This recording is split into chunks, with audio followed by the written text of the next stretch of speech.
Hello students, कैसे हैं आप सभी। मैं विकास आटो स्वागत करता हूं talking text books living no child behind present from Kota to India teaching life, जहां पे आप लोगों को ओलंपियाड्स के साथ साथ स्कूल एग्जामिनेशंस की प्रिपरेशन करवाई जा रही है और मेरे साथ बहुत ही जबरदस्त टीम आप लोगों को नजर आ रही होगी। तो आज अपन जिस चैप्टर के बारे में डिस्कस करने वाले हैं वो है हमारा क्लास 6 का living organism and their surrounding. Okay, तो हमने अभी तक living organism and their surroundings में 2 लेक्चर ले लिए हैं। ओके, हमने फर्स्ट वाले में ओनली इंट्रोडक्टरी पार्ट को देखा था कि लिविंग ऑर्गेनिजम्स जो हैं वो अपने एनवायरनमेंट में या अपने आसपास के वातावरण में किस तरीके से इजीली सर्वाइव कर रहे हैं। ओके, और दूसरे नंबर वाले लेक्चर में जो हमने देखा था वो था हमारा हैबिटेट एंड अडेप्टेशन। हमने या हम लोग जो हैं या कोई भी ऑर्गेनिज्म हो, चाहे वो माइक्रो ऑर्गेनिज्म हो, चाहे वो प्लांट्स हो, चाहे वो एनिमल हो, चाहे कोई भी हो, अब वो जिस एनवायरनमेंट के अंदर रह रहे हैं तो वो किस तरीके से किन हैबिचुअल को या किन हैबिट्स को इजीली एक्सेप्ट कर रहे होंगे, तब जाकर के वो इजीली रह पा रहे हैं। तो हमने सेकंड नंबर के लेक्चर में इसको देखा था। ओके, तो फटाफट से आप लोगों को क्या करना होगा, आप लोगों को सिंपल सा एक काम करना है बेटा, वो ये कि आप लोगों को वीडियो को लाइक करना है, शेयर करना है और चैनल को सब्सक्राइब कर देना है। और सब्सक्राइब करने के बाद में क्या करना होगा, बेल आइकन को प्रेस कर देना है। बस छोटा सा काम है पुण्य वाला, फटाफट कर दो। चले आगे।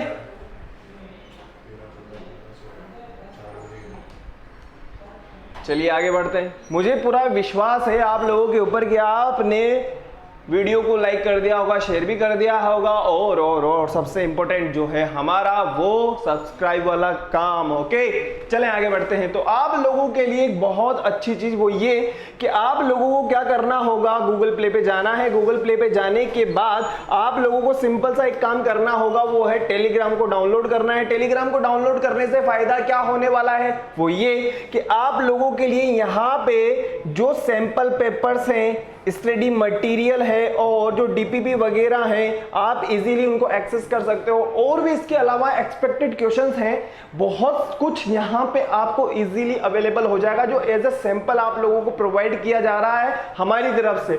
आप इजीली इसको एक्सेस करें, अपनी पढ़ाई को और भी जबरदस्त करें। ओके, तो आप लोगों को क्या करना होगा, टेलीग्राम को डाउनलोड करना है। टेलीग्राम को डाउनलोड करने के बाद में सिंपल सा काम t.me/ttb06, ये तो 6th क्लास के लिए हो गया।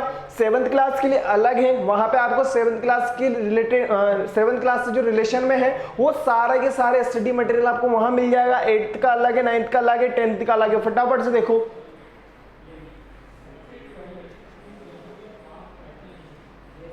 सभी क्लासेस के लिए अलग अलग ग्रुप बने हुए हैं। ओके,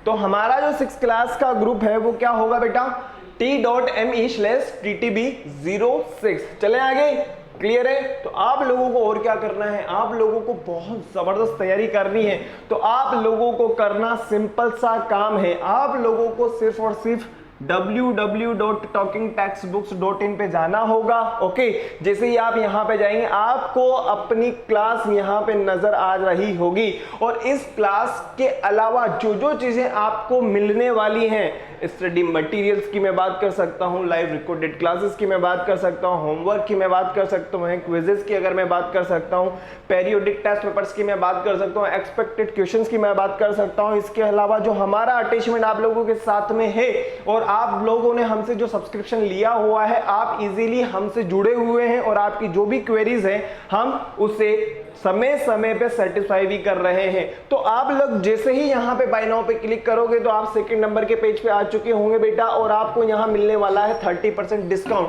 अभी डिस्काउंट लेने के लिए आपको सिंपल सा काम करना होगा, ये आपको कोड यूज करना है VR Live। ओके, आप जैसे ही इस कोड को अप्लाई कर दोगे आपको यहाँ पे 30% डिस्काउंट मिल जाएगा।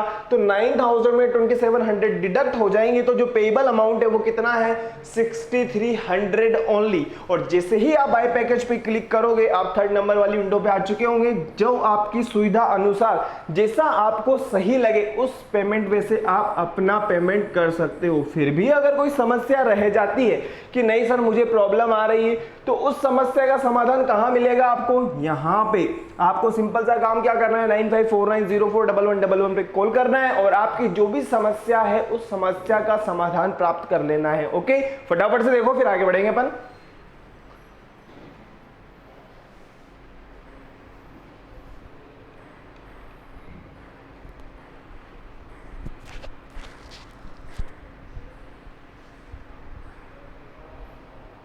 हो गया?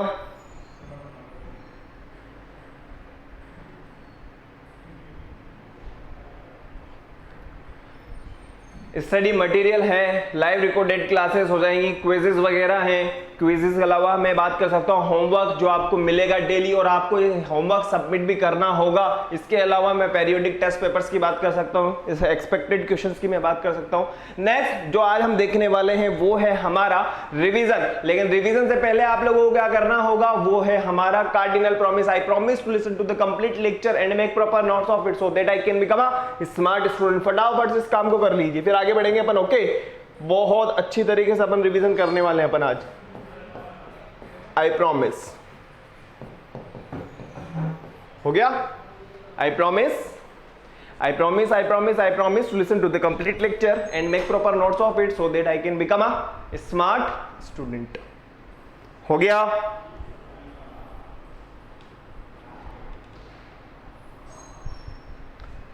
तो हमने अभी तक जितना भी पढ़ा है उस पढ़े हुए का हम ओनली रिवीजन कर रहे हैं, है ना। अभी हम आज एनसीईआरटी के सॉल्यूशंस पे चर्चा नहीं करेंगे और एनसीईआरटी के अंदर जो दिया हुआ है उसके बारे में कोई डिस्कस नहीं करेंगे।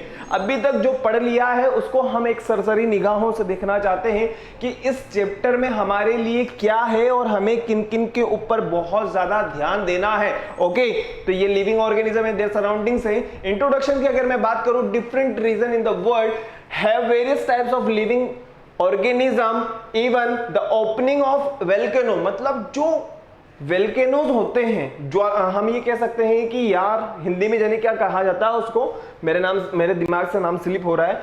जो वेल्केनोज होते हैं इतने गर्म होने के बावजूद भी, जहां से लावा निकलता रहता है ना बेटा, उसमें भी माइक्रो ऑर्गेनिजम्स इजीली सर्वाइव कर लेते हैं। ओके, एनवायरमेंट की अगर मैं बात करूं तो व्हाट इज एनवायरमेंट, एनवायरमेंट किसे कहा जाएगा, तो सिंपल सी डेफिनेशन है जो हम लोगों ने इससे पहले वाले लेक्चर में देखी थी, वो थी हमारी जो भी हमें आसपास नजर आ रहा है, जो भी हमें हमारे चारों तरफ नजर आ रहा है उसे हम हमारा एनवायरमेंट कहेंगे। हमारे चारों तरफ का जो वातावरण है जो हमें अपने चारों तरफ घेर के रखा हुआ है। आप जैसे ही बाहर निकलो या आप घर के अंदर हो लेकिन फिर भी आप चारों तरफ से उससे घिरे हुए तो हो ना, तो उसे कहा जाएगा everything that we see surrounding us, चाहे वो लिविंग हो, चाहे वो नॉन लिविंग हो, चाहे वो फिजिकल हो, चाहे वो केमिकल हो, वो क्या होगा, एनवायरमेंट होगा। क्लियर है? फटाफट से देखो क्या होगा, हमारा एनवायरमेंट होगा, है ना।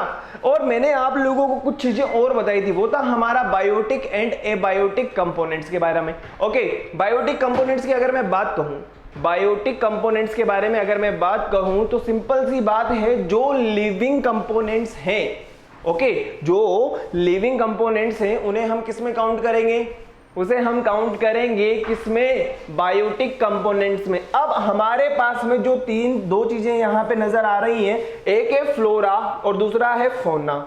ठीक है, मैंने आपको या फिर जिन स्टूडेंट्स ने पहले वाला लेक्चर अच्छे से नहीं बहुत अच्छे से समझा होगा तो उनको मैंने फ्लोरा और फौना के बारे में बिल्कुल अच्छे से समझाया था। कोई बात नहीं, जो बच्चे वंचित रह गए मतलब चूक गए वो आज देख लेंगे। ओके, देखो फ्लोरा की अगर मैं बात करूं, कोई भी एक पर्टिकुलर रीजन है, ओके, और उस पर्टिकुलर रीजन में एक डिफरेंट टाइप के प्लांट्स अवेलेबल होंगे, तो वो क्या कहलाएगा, वो होगा फ्लोरा। सिंपल सी बात है, different plants of a particular geographical region और हैबिटेट नॉन एज फ्लोरा। और अगर फौना की हम बात करें तो वेराइटी ऑफ एनिमल्स, मतलब कि एक जगह पे बहुत सारे हमें एनिमल्स नजर आ सकते हैं। हाथी हो सकता है, घोड़ा हो सकता है, खरगोश हो सकता है, बहुत कुछ नजर आ सकता है। The variety of animals in a particular region, geographical region की बात कर रहे हैं यहां पे, उसे कहा जाएगा फौना। सिंपल सी डेफिनेशन है, कोई टेंशन वाली बात नहीं है। अब आप सोच रहे होंगे कि सर फ्लोरा और फौना पढ़ने के पीछे मकसद क्या है, क्या एम है हमारा, क्या उद्देश्य है? तो उद्देश्य सिंपल सी बात यह है भाई साहब, हम लोगों को क्या देखना है, हम लोगों को जो देखना है वो ये कि पहले तो हमें मार्कर का कलर ऐसा लेना है कि जो हमें नजर आ सके। तो हमें जो देखना है वो देखना है बायोटिक कंपोनेंट्स को देखना है, और बायोटिक कंपोनेंट्स के अंदर हम ओनली लिविंग ऑर्गेनिजम्स को रखते हैं, चाहे वो फिजिकल हो, चाहे वो केमिकल हो, चाहे वो माइक्रो ऑर्गेनिज्म हो, चाहे हमें नजर आए चाहे हमें नजर नहीं आए, चाहे किसी ही कंडीशन में हो। प्लांट्स भी तो भाई ऑर्गेनिजम्स के अंदर काउंट करते हैं हम, सिंपल सी बात है। इसीलिए हमने फ्लोरा और फौना को देखा है। नेक्स्ट अपन जो देखने वाले हैं वो है हमारा एबायोटिक कंपोनेंट्स, लेकिन उससे पहले यहां तक देख लो फिर आगे बढ़ेंगे। हंसने वाली बात नहीं है, हाँ भाई हाथी घोड़ा मिल सकता है हमें। अभी बहुत से स्टूडेंट हंस भी रहे होंगे, पागल है।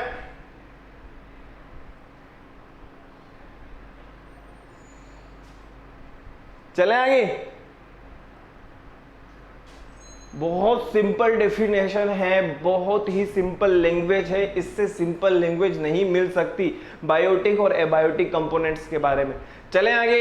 एबायोटिक कंपोनेंट्स का सिंपल सा मतलब क्या होता है, जो नॉन लिविंग थिंग्स हैं, जैसे कि सॉइल है, वाटर है, एयर है। अब आप कहोगे सर कभी कभार टेम्परेचर बायोटिक होगा या एबायोटिक होगा, बताओ भाई। टेम्परेचर बढ़ रहा है और घट भी रहा है, और मैंने आप लोगों से बोला हुआ है अगर मूवमेंट शो होता है तो उसको बायोटिक के अंदर काउंट करेंगे। अब आप लोगों को कमेंट करना है कि ये बायोटिक होगा या एबायोटिक होगा। टेम्परेचर की मैं बात कर रहा हूं, बताओ बायोटिक या एबायोटिक। मैं आप लोगों को कमेंट देख लेता हूं, एक मिनट। अरे भाई एक बात बताओ, क्या हम सिर्फ और सिर्फ एक कैरेक्टर से ये पता कर लेंगे कि वो बायोटिक है या एबायोटिक है? ग्रोथ के अलावा मूवमेंट है, रेस्पिरेशन है, रिप्रोडक्शन है। टेम्परेचर से भी रिप्रोडक्शन हो रहा है क्या? मुझे एक बात बताओ, टेम्परेचर से क्या छोटा टेम्परेचर बन रहा है?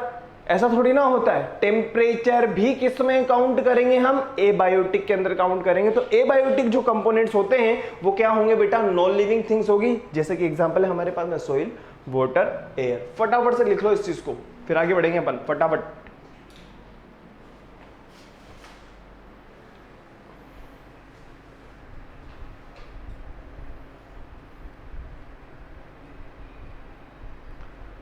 चलिए आगे बढ़ते हैं। जो आप लोगों को यहां पे नजर आ रहा होगा वो है characters of living things. Characters of living things की अगर हम बात करें तो क्या होगा, एक बार बताओ। क्या रेस्पिरेशन नहीं होगा? क्या रिप्रोडक्शन वाला प्रोसेस नहीं होगा? क्या एक्सक्रीशन नहीं होगा?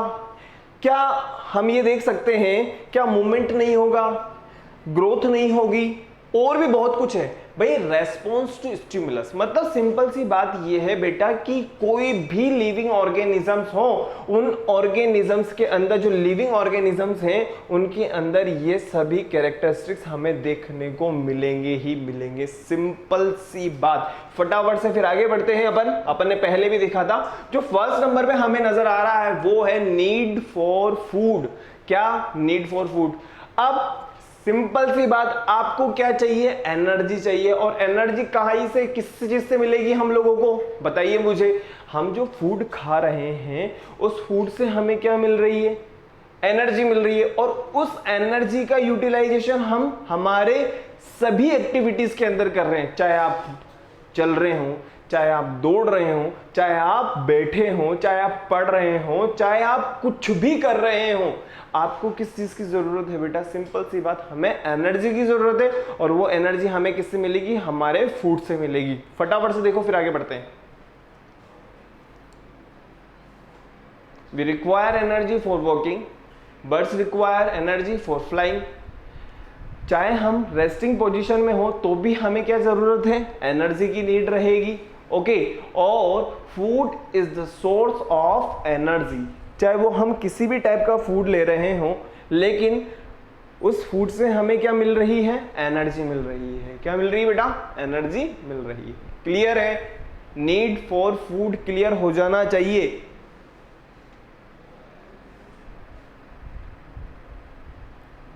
चलो आगे बढ़ते हैं फटाफट से। ग्रोथ की हम बात करें, अब एक बार बताओ क्या मतलब है ग्रोथ का? सिंपल सी बात, आपने जो फूड लिया है क्या वो फूड सिर्फ और सिर्फ हमें एनर्जी देकर के फ्री हो जाएगा? एक बार बताओ, हम छोटे थे तो हम क्या उस टाइम पे खाना नहीं खा रहे थे क्या? चलो ठीक है, बताओ, खाना खा रहे थे। तो आज आप छोटे से बड़े हो गए, और बड़े हो जाओगे, और ज्यादा बड़े हो जाओगे। भाई एक बार बताओ, तो कहने का मतलब क्या है कि हमारी डेवलपमेंट हो रहा है, हमारी ग्रोथ हो रही है इंटरनली और एक्सटर्नली। हम ये कह सकते हैं कि हमारा फिजिकल डेवलपमेंट भी हो रहा है और हमारा मेंटल डेवलपमेंट भी हो रहा है। तो उसके पीछे भी क्या चीज है? हमारा फूड ही तो है। भाई एक बार बताओ, जो फूड है उस फूड में हमारे पास में क्या प्रेजेंट है? मैंने आपको बताया हुआ है, इससे पहले जो चैप्टर हमने पढ़ा है फूड एंड इट्स कंपोनेंट, उसमें हमने देखा था कि हमारे फूड में न्यूट्रिएंट्स प्रेजेंट होते हैं जो हमारी ग्रोथ के लिए रेस्पॉन्सिबल होते हैं। आप लोगों की जो लंबाई बढ़ रही है वो किसकी वजह से? सिंपल सी बात, हमारे फूड की वजह से। तो ग्रोथ भी बहुत इंपॉर्टेंट कैरेक्टर्स होता है किनका? लिविंग ऑर्गेनिजम्स का। तो सेकेंड नंबर पे जो चीज हमने देखी है वो है ग्रोथ। नेक्स्ट हम फटाफट से आगे बढ़ते हैं, वो है हमारे पास में रेस्पिरेशन। एक बार बताओ, चलो ग्रोथ हो गई, अब हमने जो खाना खाया है उस खाने से हमें क्या मिल रही है? एनर्जी। अब एक बार बताओ, वो एनर्जी कैसे मिलेगी? हमारे फूड का होगा ऑक्सीडेशन। क्या होगा? हमारे फूड का होगा ऑक्सीडेशन। और ऑक्सीडेशन कब होगा? जब हम लोग क्या करेंगे? रेस्पिरेशन करेंगे। और रेस्पिरेशन में आप लोगों को पता है हम कौन सी वाली गैस लेंगे? ऑक्सीजन लेंगे। और ऑक्सीजन की प्रेजेंस में क्या होता है? हमारे फूड का ऑक्सीडेशन होगा। ऑक्सीडेशन होगा तो हमें एनर्जी मिलेगी। फटाफट से वही चीज यहां पे लिखी हुई है, फटाफट से देखो।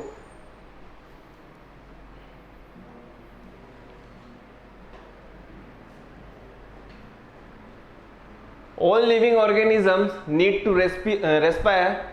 The process of respiration enables the body to obtain energy from the food it takes. Respiration requires oxygen. The process of inhalation मतलब taking in air या oxygen and exhalation releasing it out is called breathing. Breathing is a part of respiration process. मैंने आप लोगों को first वाले lecture में भी बताया था कि आप लोगों को ये वाली लाइन रट लेनी है। सिंपल सी बात है। अब आप कहोगे सर क्यों रटे हम? ये आपको मैं बताऊंगा जब आप 7th क्लास में आ जाएंगे तब। वहां पे हमारे पास में एक पूरा कंप्लीट चैप्टर है जिसका नाम है रेस्पिरेटरी सिस्टम। क्या है बेटा? Respiratory system. वहां पे आप लोगों को इस चीज का जवाब मिल जाएगा कि breathing is a part of respiration. Respiration is not a part of breathing. ध्यान रखना, क्वेश्चन आता है, इसीलिए मैं आप लोगों से कह रहा हूं कि ये वाली लाइन आपको लोगों को रट लेनी है। तो हम लोगों ने अभी तक किस किस चीज को देख लिया? नीड फॉर फूड देखा, ग्रोथ को देख लिया और रेस्पिरेशन वाली टर्म को हम लोगों ने समझ लिया। चलें आगे बढ़ते हैं। चाहे किसी भी टाइप के एनिमल्स हो, जैसा कि आप लोगों को यहाँ पे नजर आ रहा होगा, सभी एनिमल्स जो हैं रेस्पिरेशन कर रहे हैं। अर्थवॉर्म की हम बात करें तो किसके थ्रू करते हैं? वो स्किन के थ्रू करते हैं। फिश की हम बात करें तो किसके थ्रू करेंगे? गिल्स के थ्रू करेंगे। ह्यूमंस की हम बात करें लंग्स के थ्रू करेंगे। प्लांट्स की हम बात करें तो छोटे छोटे पोर्स होते हैं जिन्हें क्या कहा जाता है? स्टोमेटा कहा जाता है। छोटे छोटे पोर्स होते हैं जो कहाँ प्रेजेंट होते हैं? प्लांट्स की जो लीफ होती है ना, लीफ पे छोटे छोटे हमें नजर नहीं आएंगे। अगर आप माइक्रोस्कोप वगैरह अगर यूज करें, जैसे इलेक्ट्रॉन माइक्रोस्कोप होते हैं, अगर आप उनको यूज करेंगे तो आप इजीली उसको देख सकते हो, कोई प्रॉब्लम वाली बात नहीं। चलो हो गया।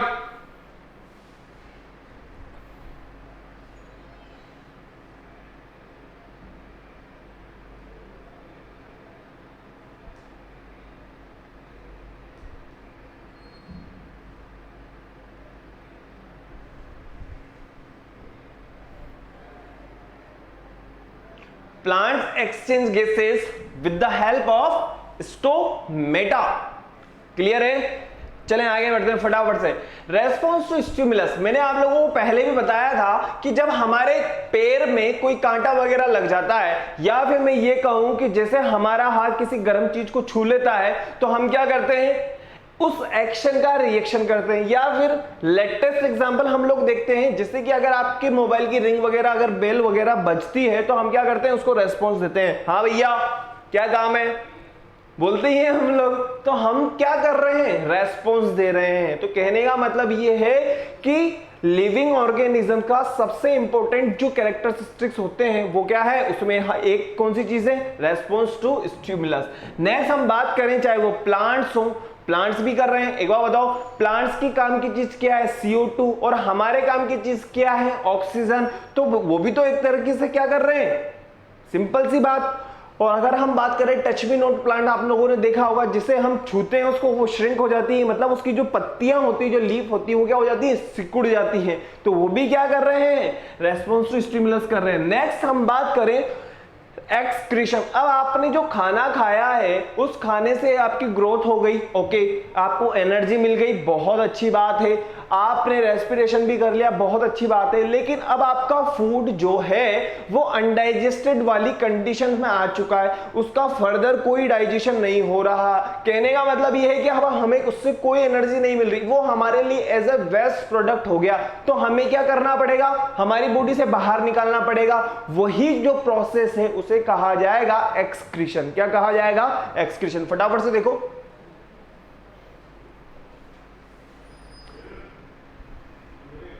all living organisms need to excrete waste from their body. All animal and plants carry out some life process which produce some harmful and poisonous substances as byproduct along with the main useful products. These needs to be removed to protect the body from their harmful effects. अगर ये harmful जो है, या हम ये कहें ये poisonous substance जो है, या हार्मफुल सब्सटेंस अगर हमारी बॉडी में रह जाएंगे तो हमारी बॉडी को क्या कर सकते हैं, नुकसान दे सकते हैं। सिंपल सी बात है। चलें एक्सक्रीशन के बाद में फटाफट से आगे बढ़ते हैं। ये जैसा कि हम बात करें हमारे स्किन के थ्रू क्या हो रहा है, भाई स्वेट ग्लैंड्स होती है, स्वेट निकलता है, पसीना वगैरह आता है। लंग्स की अगर हम बात करें तो CO2 बाहर निकल रही है, सिंपल सी बात। ओके, आगे बढ़ते हैं। मूवमेंट की हम बात करें, जैसा कि मैं चल रहा हूं, आप लोग भी चल रहे हैं, या आप दौड़ रहे हैं, आप अपने हाथ को ऊपर उठा रहे हैं, नीचे कर रहे हैं, जो भी आप लोग कर रहे हैं मूवमेंट के लिए, तो मूवमेंट भी तो होता है लिविंग ऑर्गेनिजम्स में। भाई ये भी तो लिविंग ऑर्गेनिज्म का एक कैरेक्टरिस्टिक्स है। ओके, फटाफट से देखो, all living organism show movements, बिल्कुल सही बात है। Animal move from one place to another place. भाई प्लांट्स तो ऐसा नहीं कर सकते, लेकिन हाँ एनिमल्स के संदर्भ में अगर मैं बात करूं तो वो एक जगह से दूसरी जगह पे इजीली मूवमेंट कर सकते हैं। ओके,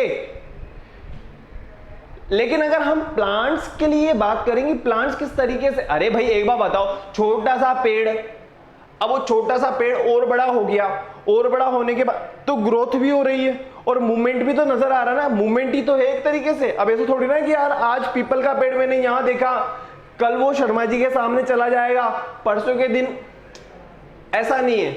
जो पेड़ जहां लग गया ताउम्र वहीं पर ही रहेगा, अगर कोई बाहरी शक्तियां उसके ऊपर हावी नहीं होती है तो। क्लियर है? चलो आगे बढ़ते हैं। सनलाइट को एब्जॉर्ब कर रहा है, फोटोसिंथेसिस प्रोसेस हो रही है, सिंपल सी बात है। टच मी नॉट प्लांट्स को आप देख सकते हो, वो भी मूवमेंट शो कर रहा है। ओके भाई, रेस्पॉन्स टू स्टिमुलस में हम लोगों ने काउंट तो किया ही है, लेकिन वो भी तो एक तरह का मूवमेंट ही है भैया।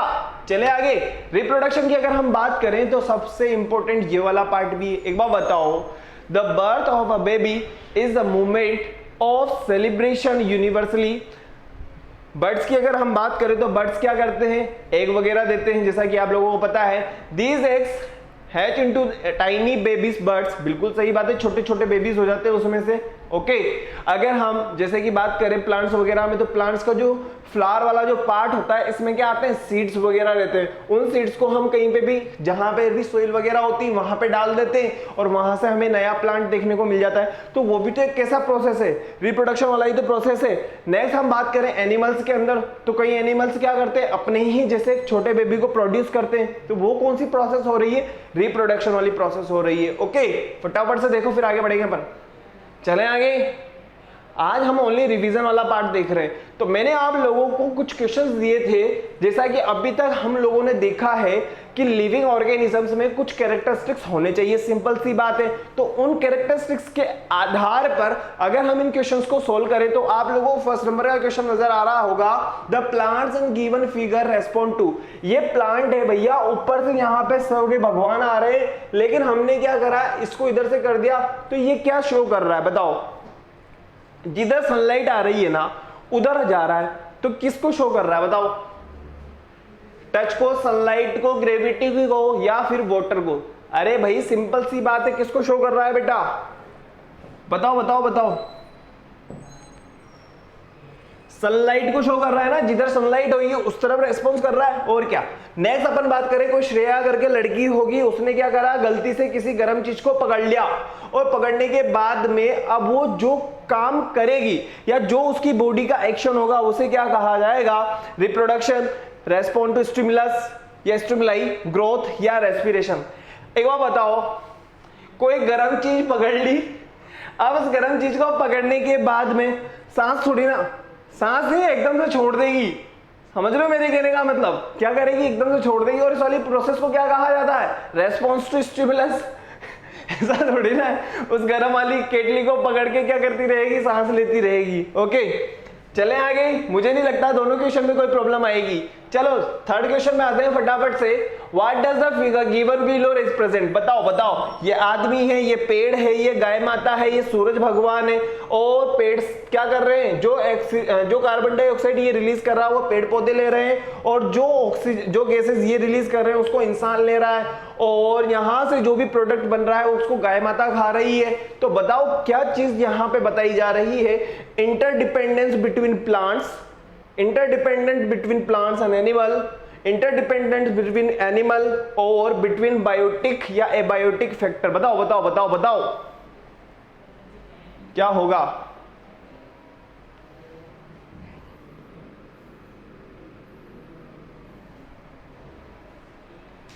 क्वेश्चन नंबर थर्ड का आंसर फटाफट से बता दो बेटा, चलें आगे। अरे भाई सिंपल सी बात है, interdependence between plants and animal. चलो नेक्स्ट के ऊपर आते हैं फटाफट से, हैबिटेट। भाई जिस जगह पे हम रह रहे हैं और वो एनवायरनमेंट हमें सरवाइव करने के लिए कुछ ना कुछ चीजें दे रहा है, उसे कहा जाएगा हैबिटेट। तो वही चीज लिखी हुई है यहाँ पे, living organisms are found everywhere. Spider की अगर मैं बात करूं तो कबर्ड्स वगैरह के अंदर आपको मिल जाएगी, लिजर्ड्स की मैं बात करूं किसी भी दीवार पे आपको इजीली मिल जाएगी। तो ये ऑर्गेनिज्म, जैसे कि अगर हम बात करें, कई ऑर्गेनिज्म जो होते हैं हमें नजर ही नहीं आते, लेकिन फिर भी होते तो है ना। आप क्या कर रहे हो, दही बना रहे हो, कर्ड वगैरह बना रहे हो, दूध में आपने थोड़ी सी जमावन डाल दी, जमावन डालने से क्या बनेगा, दही। तो वो किसकी वजह से बन रहा है, लैक्टोबैसिलस की वजह से बन रहा है, तो वो भी तो लिविंग माइक्रो ऑर्गेनिज्म है। तो ये क्या हो रहे हैं, अपनी जगह पे रह करके अपनी ग्रोथ कर रहे हैं, तो उससे कहा जाएगा हमारा हैबिटेट। फटाफट से देखो बेटा फटाफट। और ये जो हैबिटेट होता है ये रेस्पॉन्सिबल होता है ताकि जितने भी ऑर्गेनिजम्स हैं वो इजीली उस एनवायरनमेंट में सरवाइव कर सके। ओके चलें आगे बढ़ते हैं। अब जैसा कि हम बात करें यहाँ पे पेंगुइन वगैरह हैं, पेंगुइन वगैरह के लिए हैबिटेट की अगर मैं बात करूं तो जो सबसे ठंडी जगह होती है, जैसे ये इंसान है, ये भी तो कहीं ना कहीं रहता ही होगा। Okay living components of this environment are called biotic components. क्या कहा जाएगा, biotic components and non biotic components are called abiotic components. मतलब जो नॉन लिविंग थिंग्स होगी उन्हें तो एबायोटिक, और जो लिविंग थिंग्स होगी उन्हें बायोटिक। ओके हैबिटेट की अगर मैं बात करूं, हैबिटेट मींस डेवलिंग प्लेस और the home of an organism, several plants and animal share a habitat.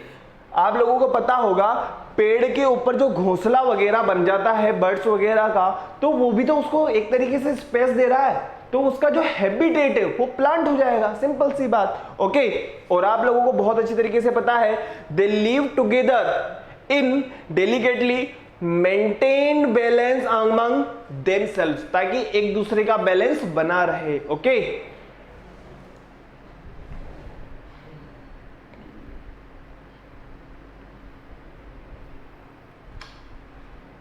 अब हम बात करते हैं हैबिटेट कितने टाइप का होता है। तो एक बार बताऊं मैं आपको, अगर हम मैनुअली देखें तो हैबिटेट को दो टाइप में डिवाइड किया गया है, एक होता है टेरेस्ट्रियल, दूसरा होता है एक्वेटिक। टेरेस्ट्रियल की अगर अपन बात करें, जैसे माउंटेन रीजन हो जाएगा, डेजर्ट रीजन हो जाएगा, या ग्रासलैंड रीजन हो जाएगा। ओके, और यहां पे आपको एक्वेटिक नजर आ रहा होगा, ये पानी है, पानी के अंदर क्या है, ये फिश वगैरह है, ये टेरेस्ट्रियल एनवायरनमेंट है बरसात के टाइम पे। ओके, ये चीज मैं आप लोगों को पहले भी डिस्कस कर चुका हूं, फटाफट से हम टेरेस्ट्रियल को देख लेते हैं। टेरेस्ट्रियल में भी हमने तीन चीजें देखी, डेजर्ट,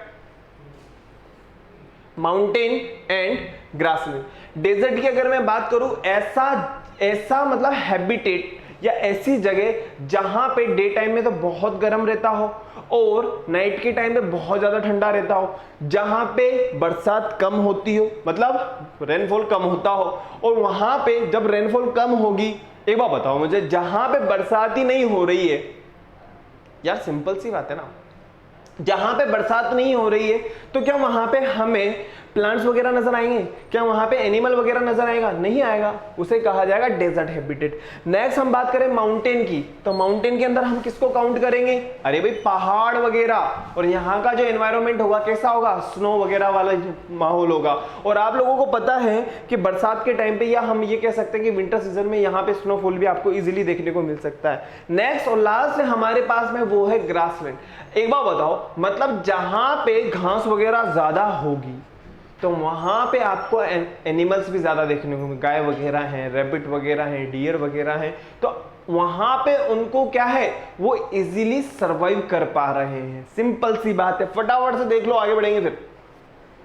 डेजर्ट हो गया, माउंटेन हो गया और ग्रासलैंड हो गया। चले नेक्स्ट है हमारे पास में हैबिटेट क्या होता है और अडेप्टेशन क्या होता है। बहुत सिंपल सी डेफिनेशन आप लोगों के सामने नजर आ रही होगी, the surrounding where plants and animal live, the surrounding where plants and animal live is called their habitats। Clear है। नेक्स्ट हम बात करें अडेप्टेशन की, the specific physical features and habits which enable a plant or an animal to live in a particular habitat is called adaptation। क्या कहा जाएगा उसको, adaptation कहा जाएगा। ओके,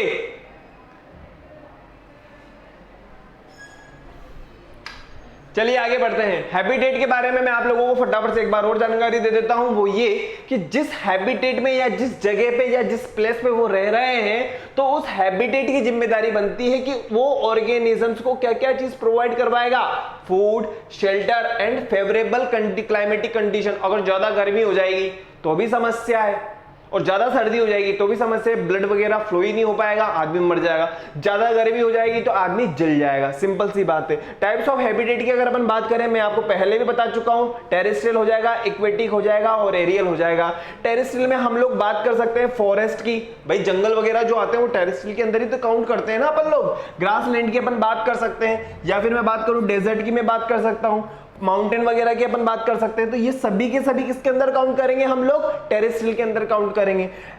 एक्वेटिक की अगर मैं बात करूं, जैसे रिवर है, पॉन्ड है, लेक है, सी है, ये सब किसके अंदर आएंगे, एक्वेटिक एनिमल्स के, या सॉरी एक्वेटिक हैबिटेट के अंदर आएंगे। एरियल की अगर अपन बात करें, जैसे कि बर्ड्स वगैरह हैं, ये सभी कहां पे रहेंगे, रहते नहीं है, मतलब अगर हम बात करें तो इनका रिलेशन जो है किसके साथ में, एयर के साथ में है ना, इसीलिए फटाफट से देखो।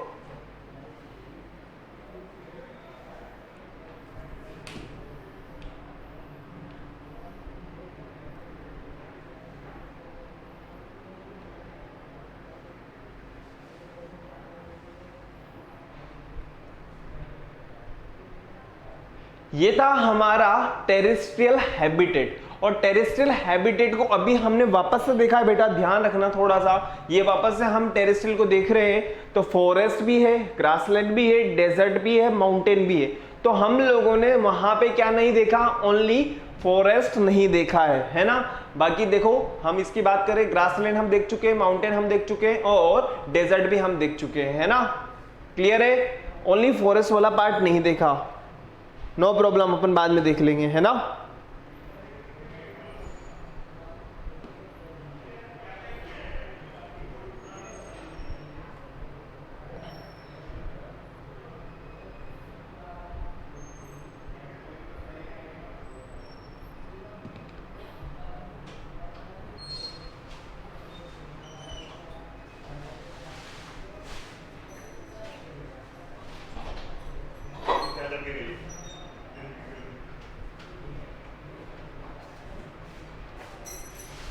कोई दिक्कत है? कोई बात नहीं बेटा, आपको चूड़ियों की आवाज आ रही होगी यहाँ पे।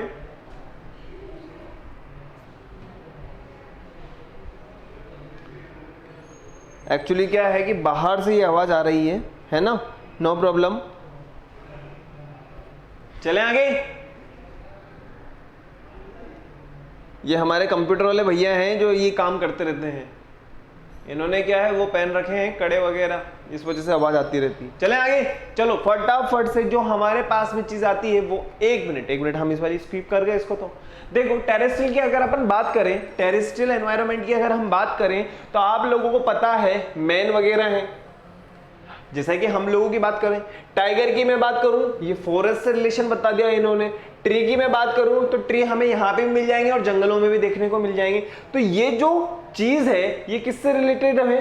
सिंपल सी बात है, टेरेस्ट्रियल हैबिटेट से। और टेरेस्ट्रियल हैबिटेट के अंदर जो चीजें आएंगी उन्हें क्या कहा जाएगा? टेरेस्ट्रियल ऑर्गेनिजम्स कहा जाएगा। एक्वेटिक हैबिटेट की अगर अपन बात करें, जैसे कि फिश वगैरह है, वेल्स वगैरह है, इन्हें क्या कहा जाएगा? इक्वेटिक ऑर्गेनिजम्स कहा जाएगा। ओके, और इक्वेटिक ऑर्गेनिज्म कहां रहेंगे? इक्वेटिक हैबिटेट के अंदर रहेंगे। एर्बोरियल की अगर अपन बात करें तो सिंपल सी बात है, जैसे बर्ड्स वगैरह हैं, ईगल वगैरह हैं, तो इन्हें क्या कहा जाएगा बेटा? एर्बोरियल ऑर्गेनिजम्स कहा जाएगा। और ये ऑर्गेनिजम्स जहां मिलेंगे उसे कहा जाएगा एर्बोरियल हैबिटेट्स। अब कुछ ऑर्गेनिजम्स जो होते हैं वो टेरेस्ट्रियल भी होते हैं और एक्वेटिक भी होते हैं। जैसे कि मैं बात करूं फ्रॉग की, मैं बात करूं क्रोकोडाइल की, वो आपको जमीन पे भी चलता हुआ नजर आ जाएगा और वो आपको पानी के अंदर भी चलता हुआ नजर आ जाएगा। तो उन्हें क्या कहा जाएगा? उन्हें कहा जाएगा एम्फीबियंस। क्या कहा जाएगा? एम्फीबियंस। फटाफट से देखो क्या कहा जाएगा उसको, सॉरी उनको क्या कहा जाएगा? एम्फीबियंस कहा जाएगा। ओके, क्लियर है?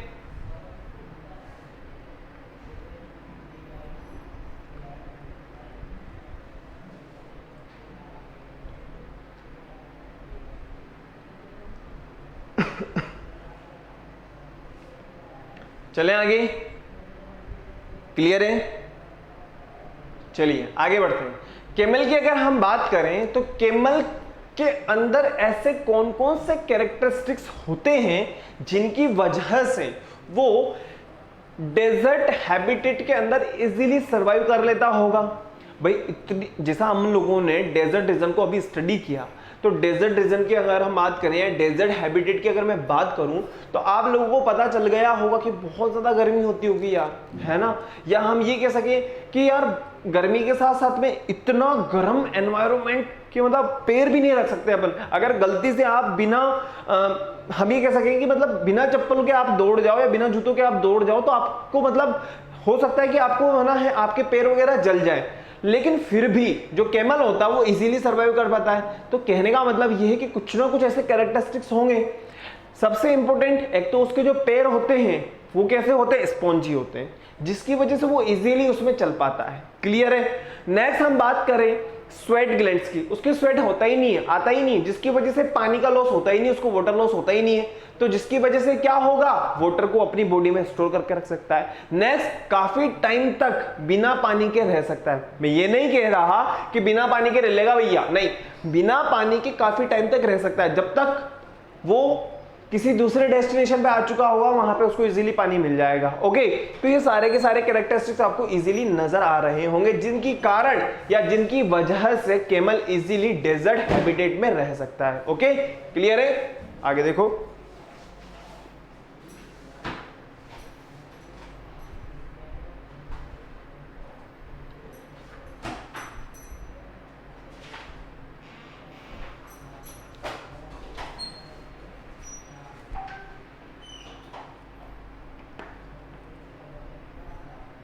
ओके, नेक्स्ट हम बात करें फिश।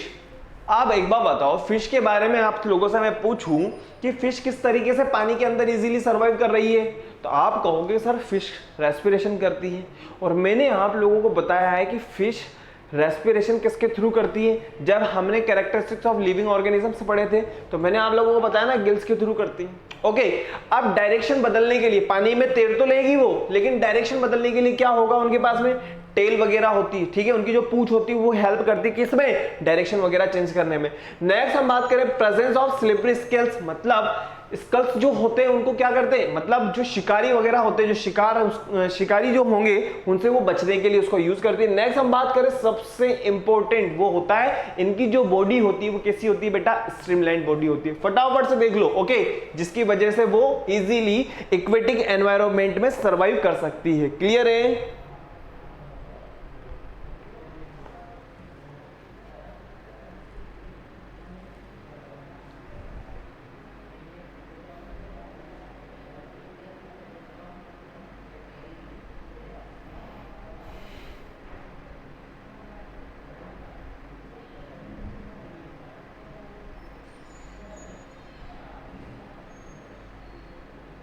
फटाफट से लिख लो बेटा। चले आगे, चलिए आगे बढ़ते हैं फटाफट से। हैबिटेट के बारे में आप लोगों को यहां पे नजर आ रहा होगा। हैबिटेट को हमने दो फैक्टर के अंदर डिवाइड किया है। पहला है हमारे पास में एबायोटिक, सॉरी फर्स्ट है हमारे पास में biotic and second is abiotic. Biotic की अगर मैं बात करूं, प्लांट्स हैं, एनिमल है, माइक्रो ऑर्गेनिज्म है, प्लांट्स हैं, एनिमल है, माइक्रो ऑर्गेनिज्म है। नेक्स्ट अगर मैं बात करूं एबायोटिक की, तो लाइट वगैरह है, टेम्परेचर, जैसा कि यहाँ पे मेरे यहाँ पे लाइट जली हुई है। अगर आप कहो आप अपने घर पे होंगे तो आपके घर पे भी आप आराम से लाइट वगैरह चालू कर सकते हो, कोई प्रॉब्लम वाली बात नहीं। टेम्परेचर को अगर आपको फील करना है तो आप अभी घर में बैठे होंगे, जरूर कूलर वगैरह चल रहा होगा, जरूर एसी वगैरह चल रहा होगा, पंखा वगैरह चल रहा होगा, थोड़ा सा बाहर निकल करके देखो, टेम्परेचर महसूस हो जाएगा आप लोगों को।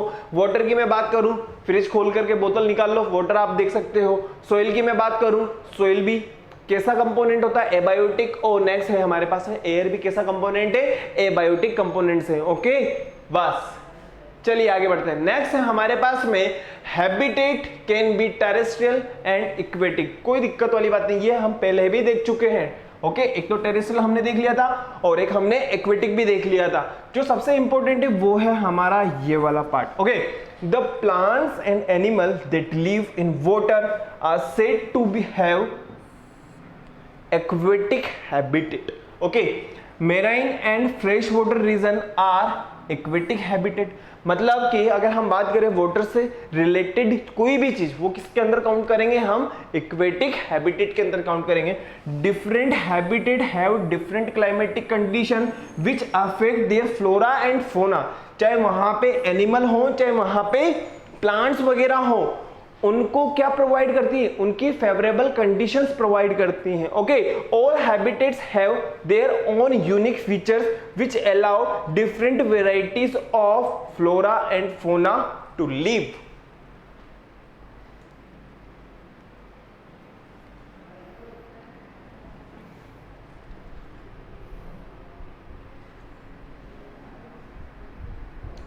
लिख लिया। और सबसे इंपॉर्टेंट वो है बेटा कि आज आप लोगों को क्या करना होगा, आप लोगों को गूगल क्लासरूम पे अपनी एक्सरसाइज नंबर 1, 2, 3 को फटाफट से सबमिट करना होगा। ओके, आप इजीली उसको कर सकते हो, नो प्रॉब्लम। प्रॉब्लम आएगी उसको अपन यहां पे देखेंगे, लेकिन उसको सॉल्व तो करना स्टार्ट करो बेटा। क्लियर है? चले आगे बढ़ते हैं। अब हम बात करते हैं परमानेंट अडेप्टेशन क्या होता है और टेम्परेरी अडेप्टेशन क्या होता है। परमानेंट अडेप्टेशन की अगर मैं बात करूं, कैमल के लिए जो परमानेंट अडेप्टेशन है वो क्या है, डेजर्ट है, ना कि वाटर। फिश के लिए परमानेंट एडेप्टेशन क्या है? वाटर है।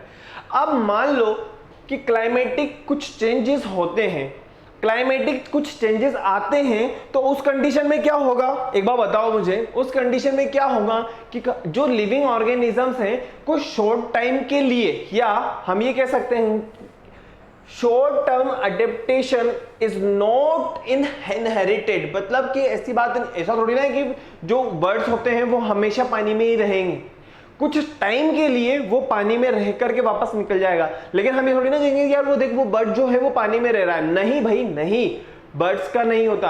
या फिर हम कुछ ये कहेंगे यार फिश जो है बाहर निकल करके सर्वाइव करती, तो जो टेम्परेरी जो चीज है या टेम्परेरी जो कंडीशंस होती हैं उसे हम परमानेंट नहीं कहेंगे। सिंपल सी बात है, वही चीज। A bird adapted to live in the cage is a temporary adaptation. Clear हो गया?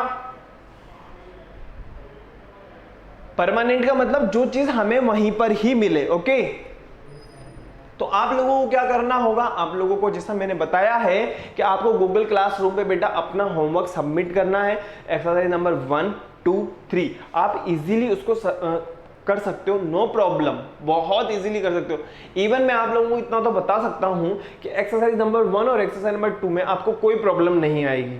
क्लियर है? बिल्कुल नहीं है ना। और सबसे इंपॉर्टेंट बात, एक्सरसाइज नंबर 3 को अगर आप इजीली नहीं थोड़ा सा मशक्कत के साथ में कर रहे हो तो मतलब ये है कि आप अपनी बहुत अच्छी तरीके से तैयारी करो। सिंपल सी बात। ओके, तो लास्ट टाइम में मैं आप लोगों से वही बात कहना चाहता हूं, वीडियो को लाइक करना है, शेयर करना है और चैनल को सब्सक्राइब करना है। फिर भी अगर किसी तरह की कोई समस्या आ जाती है सॉल्यूशन के दौरान या समझने के दौरान, तो आप मुझे यहाँ पे कॉमेंट करो, अपन उस कॉमेंट को यहाँ पे पढ़ेंगे, पढ़ने के बाद में आपकी समस्या का समाधान किया जाएगा। Okay, thank you, bye.